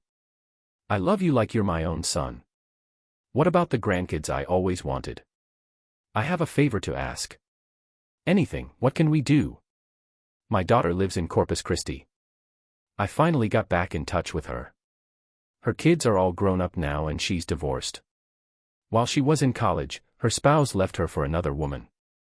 I really want to spend time with her. I'll need some help soon and I don't want to be a bother to you or the kids. Please take me to Corpus." I cried and fell to my knees next to him, hugging him. He rubbed my back and gently moved me aside to look at me. "You've been the best friend and partner I could have asked for." I wiped away my tears and sniffled. "Hey Jeff, why don't you hit the hay?" He just nodded, so I helped him up and walked him to bed. Then I sat down at the navigation desk and started plotting our course. Jeff came back to the lounge looking confused. I was just sitting at the wheel, not touching it, watching the sails billow in the Gulf air. "What's going on?" he asked. I had set the course on autopilot and raised the sails as soon as Jeff passed out. We were cruising at nearly 21 knots, and the boat was humming as it cut through the water. "We're heading to Corpus Christi," I told him. "Damn Bill, you're really pushing this boat to the limit, huh? Is that the massive Genoa sail?" Had to rummage around to find that thing buried at the bottom of the storage, but damn, this boat is flying like a champ. I think she's loving it. Jeff finally made his way to the cockpit and plopped down, looking more chill than he has in days. "Always wanted to hoist up the full sail, glad you took the initiative. Where are we at now?" "About halfway to Corpus. We should make it there in around 12 hours. We cruised into Corpus Christi Bay, made a radio call to the marina to secure our spot. We found a spot with electricity pretty fast and got all set up, connected to shore power. The next morning, Jeff called his daughter around noon. We were chilling in the cockpit when she strolled down the pier to our slip. Jeff stood up and I helped him onto the walkway. They just stood there looking at each other for a bit, not sure what to do. I finally whispered, "Just give her a hug, you old pirate." That broke the tension, and they hugged each other, both crying. After a few minutes, I motioned for them to come onto the boat. Jeff introduced us. "Bill, this is Hey, Priscilla's my daughter. I'm not even sure what last name she's going by now. I'm Priscilla Johansson, just like my old man." I started using the name again after I split with Bill Spencer. When I mentioned him, she just smiled. Then, out popped the twins from the companionway. They're 11 now and were curious about the new person on board. I introduced them and they shook Priscilla's hand while Annabelle struggled to place herself. "Are you really Jeff's daughter?" Annabelle asked. "Yep, that's me. Got a question for me?" "Sure, shoot," I replied. "Did you really hurt your dad's feelings?" I was so shocked, Jeff looked totally stunned. Priscilla couldn't even look Annabelle in the eye at first, but then she spoke up, saying slowly but with determination. "I know Dad was upset, but I was just 12 years old, not much older than you.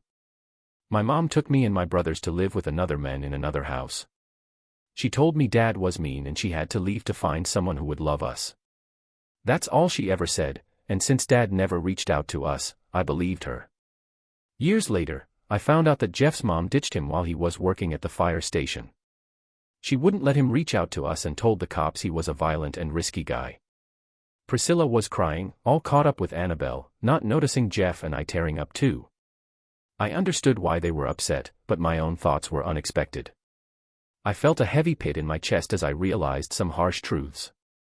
I pushed those feelings away for now as Annabelle took charge and hugged Priscilla. "It's time you caught up on what you've missed. When did my daughter get so smart?" I looked at her in amazement. Ethan, in his typical manner, lightened the mood by saying, "I'm hungry, what's for dinner?" We all chuckled. I looked at everyone. "If Jeff is up for it, I'll treat us to dinner out tonight." "Priscilla, any suggestions?" "I know just the place. If you like fresh seafood, that's mostly what we get around here," she said, thinking for a moment. "How about some good old Tex-Mex?" It sounded good to me. Hey, the kids looked interested, so we all got ready and headed to the pier. "Oh wait, we don't have a car. Can you fit all 5 of us in your car?" "Of course, my Tahoe is big enough." After a delicious dinner of enchiladas, tostadas, tacos, and chalupas, we topped it off with sapapillas, butter, and fresh Texas honey. I was so full, but the kids were still eating and Jeff looked exhausted. "I think we need to get Jeff back to the boat, he's had a long day. Why don't you come to my place? I have 5 bedrooms with bathrooms and it's just me there. It won't be a problem." I saw Jeff looking unsure, then I glanced at Ethan and Annabelle. Priscilla spoke up again, saying she had a pool and a hot tub, which convinced us to stay the night. We all jumped into the Tahoe and soon arrived at Priscilla's fancy house. She parked in the garage, we all got out, and went inside through the kitchen. I was amazed by the place. After living on a boat for almost 5 years, it felt like I was in a castle. Then I realized we didn't have any clothes or luggage. When I mentioned it, Priscilla just brushed it off, saying my sons and grandkids visit regularly and they all have clothes and toiletries here. She told us to make ourselves at home and if things don't fit, there's a mall less than a mile away where we can shop tomorrow. That caught Annabelle's attention. She was excited to go shopping at a real mall. I realized my kids were about to get back to normal life and I hoped it wouldn't be too overwhelming for them. We got Jeff settled into a comfy bed after a shower. The kids were already in the pool. I was chilling at the patio table when Priscilla came out with 2 cold beers. "Can I tempt you?" she asked. "Absolutely, this house is gorgeous. It's too big for just me now. It used to be so lively and fun when the kids were around. I'm really sorry my dad didn't get to enjoy those times. If you don't mind me asking, what happened?" Now I know that my mom was a horrible and selfish woman. She was cheating on my dad for years until she finally left him for another man. My dad was a firefighter. She found this banker guy who seemed loaded, but turns out he was a cheater. They tied the knot, but after 2 years, it all went downhill when she got caught fooling around with her hubby's boss. That ended in a divorce, and she moved on to another marriage which also ended in divorce. At that point, I was already living on my own, trying to make a life for myself. My mom had turned us against my dad, kept us away from him, and used her money to fight him in court. He ended up giving half of his pension to my mom as ordered by the court, and then he just left. We didn't see him again until a few months back when he reached out to me and you. I got hitched young at 19 to a guy who had family cash from oil in West Texas. He wanted to be a big-shot politician, but that never panned out. Instead, he turned into a social climber, throwing money at causes just to get noticed. We had 4 kids and things seemed okay until he got caught with some powerful dude's wife. He got his ass kicked and ended up spending 3 months in the hospital. After that, he was basically blacklisted in Austin high society, so we packed up and moved to Corpus Christi. There, he got mixed up in some shady import-export schemes, then got busted on drug charges and ended up doing a stretch in a federal prison in Colorado for 55 years. So basically, I was locked up for years with no chance of getting out. Then I left my ex-husband and ended up keeping the house and cars, but the feds took everything else as criminal assets. My lawyer argued that the house was bought with money from our Austin home, so they couldn't take it. After that, I went back to school, got a nursing degree, and now I'm a nurse anesthetist. Now, it's your turn to hear my story. I took a sip of my beer and told her how I met her dad, found my wife and her friends on a boat, and decided to sail away. Priscilla listened as I gave her the short version of my tale. Our journey around the world on her old man's boat sounds like something out of a storybook. But let me tell ya, it ain't all rainbows and butterflies. When Annabelle asked you about your old man, it hit me that I did the same thing to my ex. I never gave her a fair shot, just grabbed the kids and disappeared from her life. Looking back, I can see she loved those kids and was a damn good mom, even if she wasn't the best wife. Now I'm not so sure if what I did was the right move. It was getting dark out as I pondered all this. The dark pool was reflecting the pale moonlight while Priscilla was quiet. I heard her put her beer bottle down on the patio table and say softly, "It's not too late, you know." "Too late for what?" I asked. "To start fixing the damage," she replied. "I don't know, I'm pretty sure there's nothing left to start from." "What do you know about her?" I asked. "Nothing for the past 3 years. I quit keeping tabs on her. I don't know if she's looking for me or not. I haven't known you long, but I know my dad values your friendship. He believes in you, so Man, you did what you had to do for your kids. I mean, I didn't want them around that crazy lifestyle she was living, bringing random guys into the house and all. I wanted my kids to have a stable and loving environment. And look at them now, they're smart, polite, and well-rounded. You did a great job raising them. But hey, they're grown now. Maybe it's time to let them make their own decisions, you know." When I saw their mother, it was like a light switched on in my darkened soul. I took a deep breath. "Priscilla, first of all, your dad played just as big a role in raising those 2 kids as I did. They learned just as much from him as they did from me. If we hadn't been together and spent the last 5 years on that boat, things would have turned out very differently. I also think you've inherited a lot of your dad's wisdom. You've opened my eyes and now I see what I need to do. It won't be easy and I'm not sure how it'll all end, but you might have saved me." She gave me a weird look like I was from another planet, but then she seemed to get it. She said, "You've got a lot on your plate, need a hand." I said no, I gotta focus on my old man. Gotta make every moment count with him. She offered to take the kids back to the boat tomorrow and said she'll take care of everything else. You know where to find me. I downed my beer, headed to bed, and crashed hard. Woke up feeling good for the first time in ages. Found the kids downstairs with Jeff and Priscilla, whipping up breakfast. Someone handed me a plate. Blueberry pancakes and a big cup of coffee. Life was good. After breakfast, I told the twins we were heading back to the boat so Jeff and Priscilla could have some alone time. I called an Uber and we were soon on our way. Ethan and Annabelle both knew about Jeff's situation, so there wasn't much talking. Annabelle finally spoke up, "Dad, don't you think it's great that Jeff and Priscilla are getting back together?" "Yes, honey, I do. I'm just sorry it took so long and happened under these circumstances." Things were quiet as we headed back. As we got closer to the pier, I was really trying to figure things out. I paid the Uber driver and gave him a nice tip. As we strolled down the pier, I made a decision and hoped it was the right one. Back on the boat, we got everything in order like we always do. I grabbed 3 sodas from the fridge and put them on the table. "Guys, we need to chat," I said. They both sat down, looking worried. I handed each of them a soda, knowing they could tell something was up since sodas were usually a special treat. "I need to say sorry to both of you. I messed up. Man, I thought I was doing the right thing, but now I realize it was just selfish. I'm gonna try to make it right." They both looked confused, neither of them had opened their sodas. Years ago, I got mad at your mom and tried to hurt her as much as I could, but in the process, I ended up hurting you too, even if you don't get it right now. Thanks to Priscilla and Jeff for helping me see how messed up I was.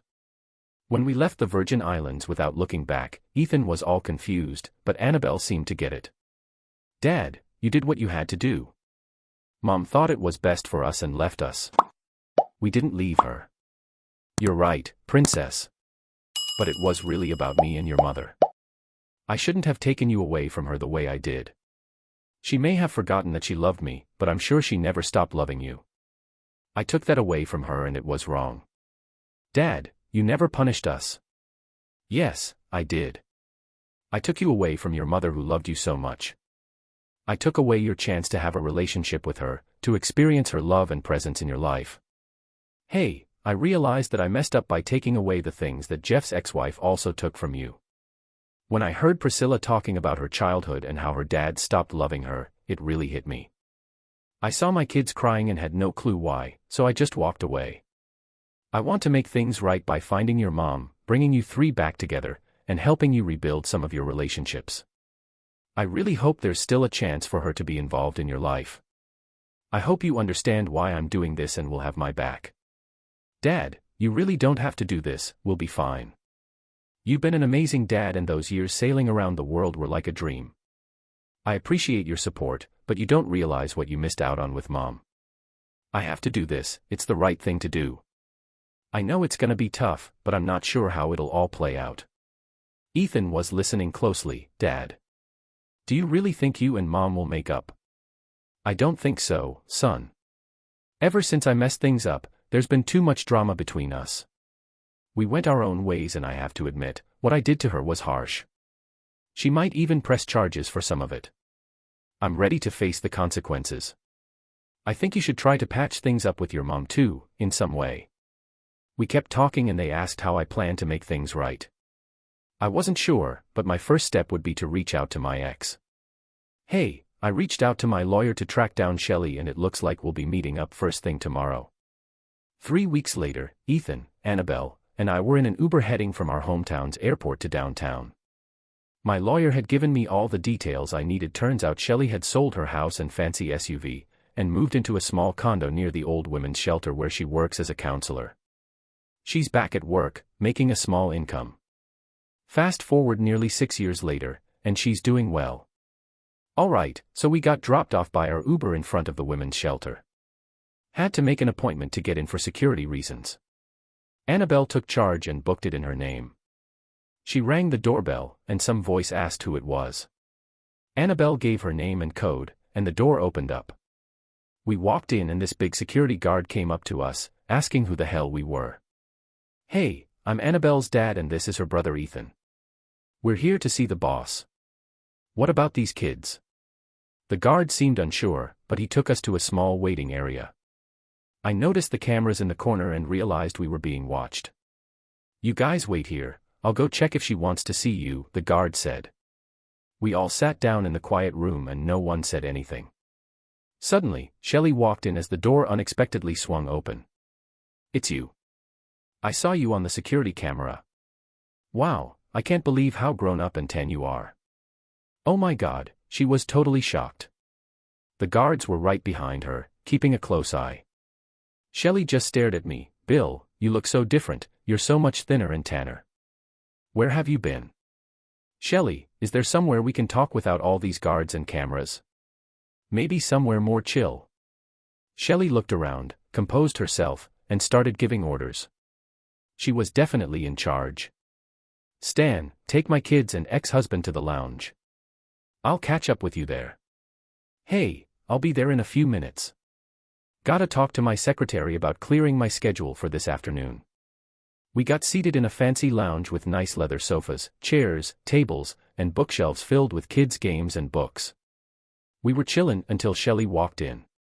She was all confident and started grilling the kids, asking where they've been and complimenting them.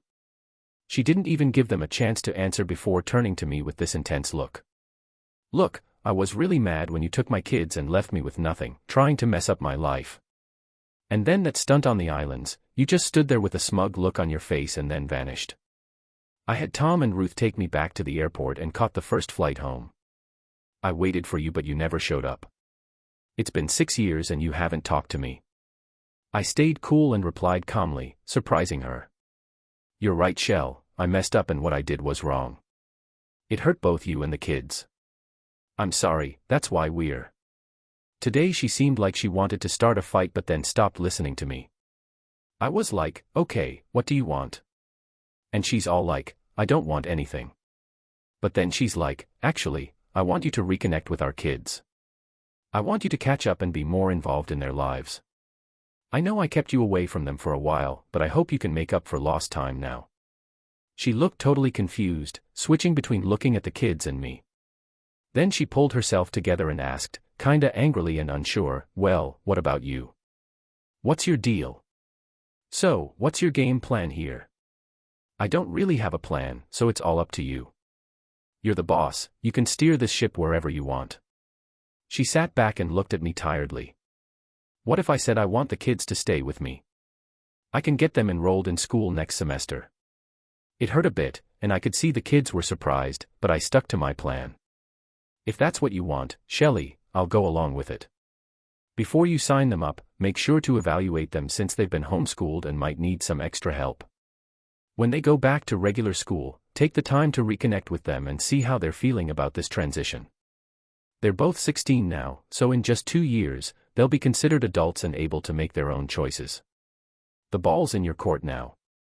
I don't think Shelley really bought what I was saying, but I stayed quiet and let her ponder. Finally, she turned to the kids and asked, what do you guys think about going back to school? Dad's plan is that Annabelle always speaks her mind gently. Dad talked to us about what happened, how he felt, and what he did. We were there.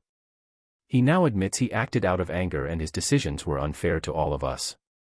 He really wants to make things right. If this is what you want and you truly want to be our mother, we'll accept it.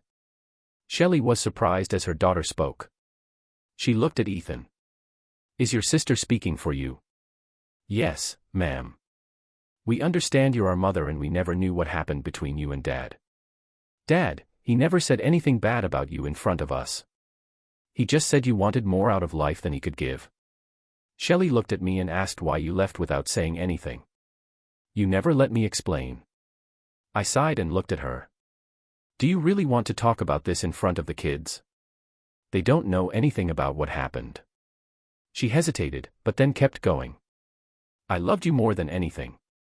When I saw you on that yacht in the Caribbean, I was heartbroken. I was so ashamed and embarrassed when you ghosted me and I couldn't spot you in the crowd of kids. I spiraled into a deep depression wondering why you weren't hitting me up. We were chatting with Shelley for a couple days after you dropped the bomb on me. I pleaded, argued, and begged you not to leave, but you just brushed it off. Maybe you cared about me, but you were more into looking out for yourself.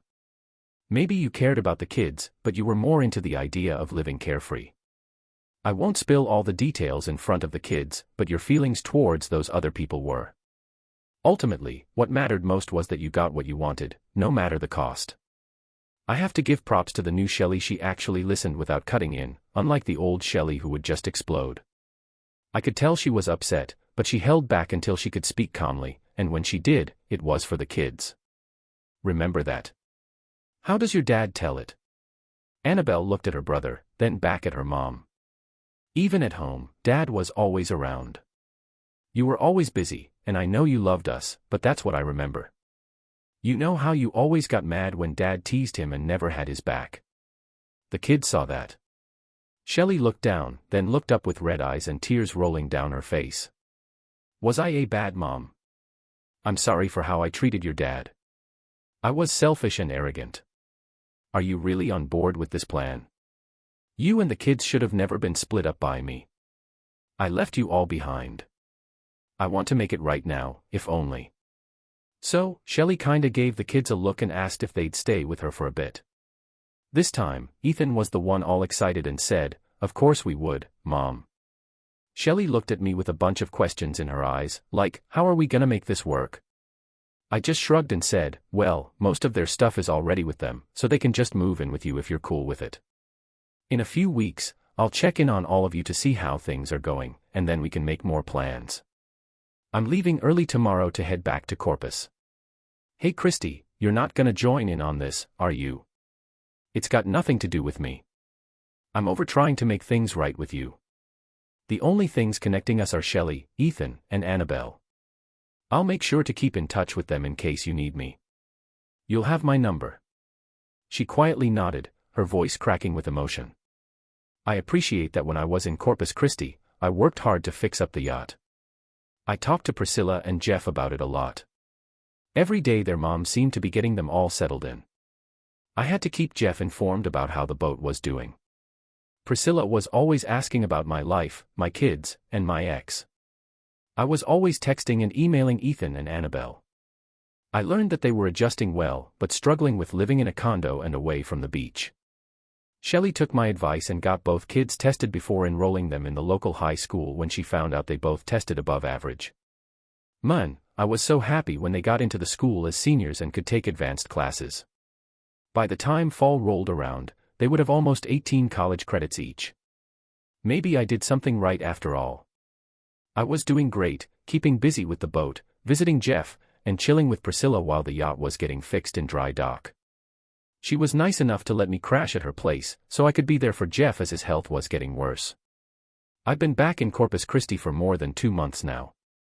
I was at the dry dock checking out the hull after it was cleaned, repaired, and given a fresh coat of anti-fouling paint. I took the twins back to Shelley, and we replaced every through-hull fitting, as well as changed out the shafts, bearings, and seals. We also installed a new Yanmar marine diesel engine, which is now up and running. Having more power and longer-lasting engine will definitely improve life on board. We also upgraded the solar panels and got a new life pod for the batteries, as well as modern desalination technology. I got us an endless amount of clean water. I updated the autopilot and navigation software, and made some hardware upgrades. Replaced all the old winches with new and improved drive motors.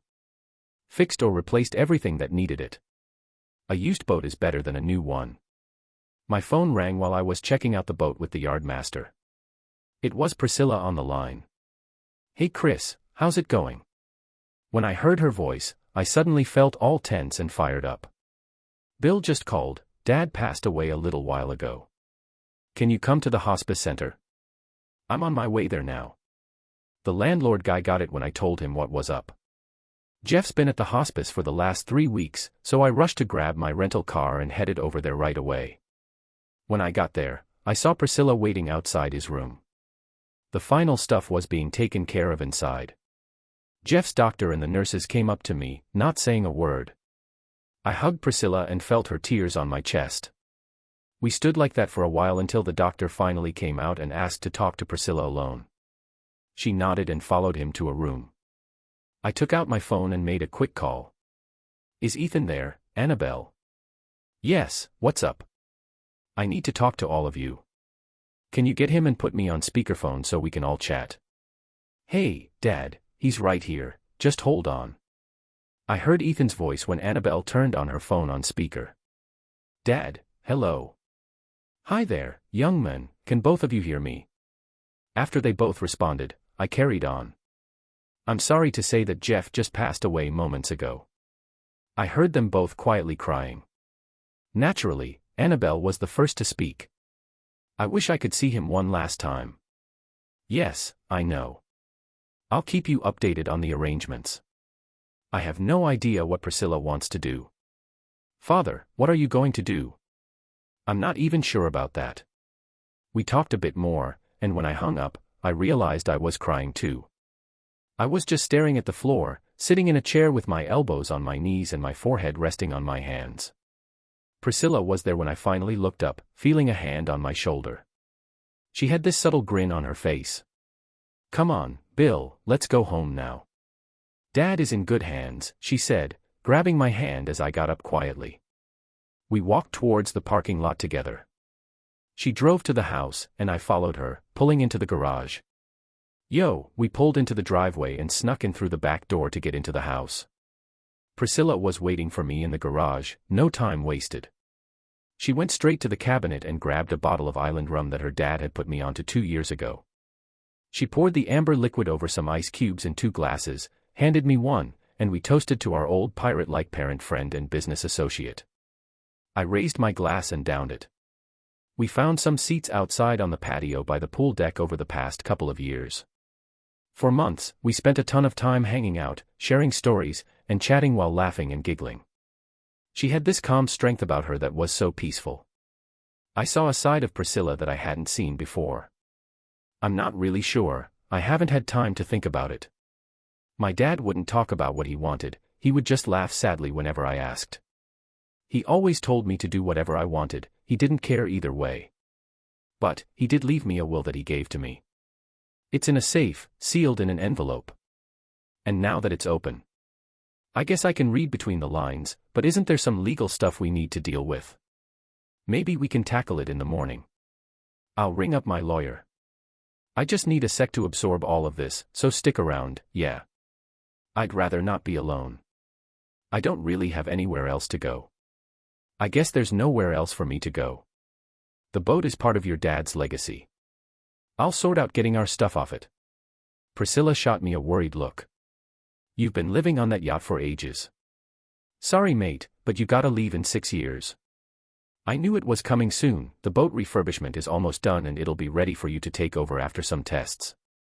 Time for you to start looking for a new place to live. You can stay here until everything's sorted though. Have you told the kids? Yeah, I called them while you were at the doctor's. They were really upset, but they're hanging in there. You know, the young ones will be alright with their happy memories to help them through the loss. He loved them like they were his own grandkids. We sat and talked, sharing stories and dealing with the grief until late in the evening. The bottle of rum was empty by the time we went to bed, and I spent the next few days getting the boat back in the water with some help from a crew I hired. We left Corpus Christi Bay. We made sure everything was safe and secure behind us before testing the boat underwater. I was sitting at the wheel, slowly increasing the sail until it was fully raised and catching the sea breeze. At one point, I saw on the display that we were approaching 25 knots. Jeff was going to be thrilled. As the sun started to set in the west, we lowered the sails and headed back to the bay. Jeff's laughter was practically echoing around us.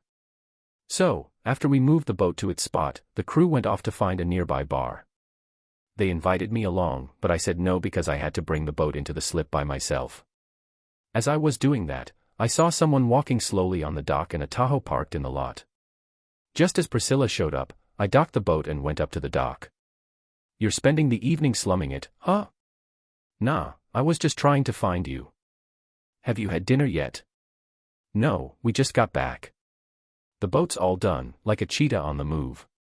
Hey, the ocean is looking great the day before the will get sorted out. How about I take you out for a meal? I really want that, but I also want to have a chat with you. Let's go grab some food. We ended up at this cute seafood joint by the pier that I found and fell in love with. We kept going back because they always had ice-cold beer and fresh oysters. We ordered from a booth and Priscilla didn't waste any time. Tomorrow my brothers and their families will be there for the will reading. Hey, just so you know, the hearings start at 9 o'clock in the morning. Before that, I want you to meet my brothers and their families.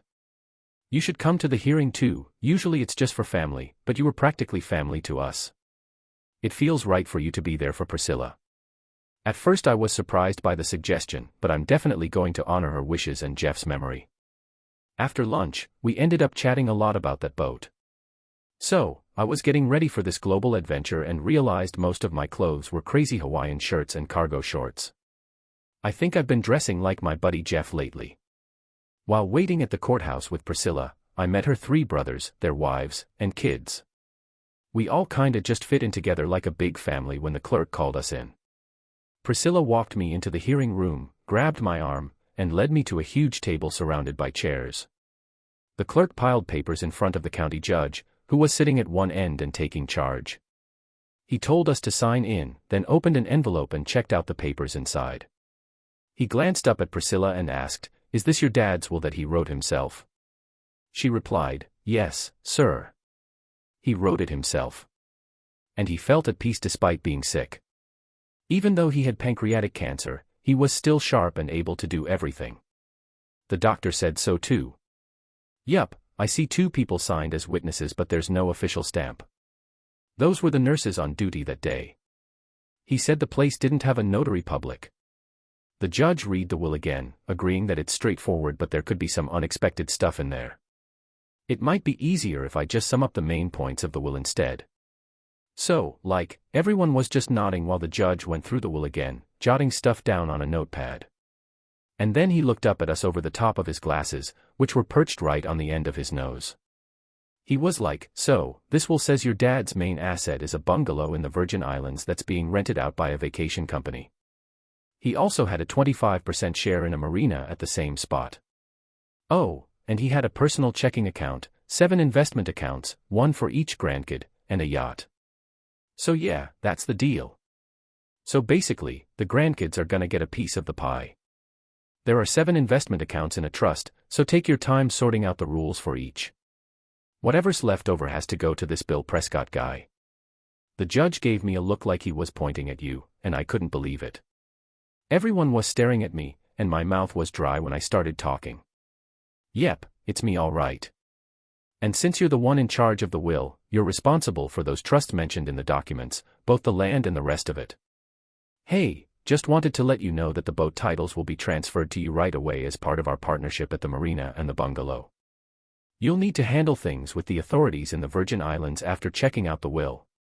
The judge said everything's good to go, so I'll have the clerk take care of the paperwork. They should be delivered by courier in about 3 or 4 days. The hearing is officially over now. I'm sorry for your loss." He stood up and left the room. The clerk grabbed the documents, and I sat there in shock, feeling nervous as I heard chairs moving because I thought Jeff's family got pissed off when someone grabbed my hand, totally ruining my train of thought. I looked over and saw the rest of the family standing there. I tried to apologize, not really sure what to do. "Sorry, I had no idea Jeff was planning this. We can definitely work something out."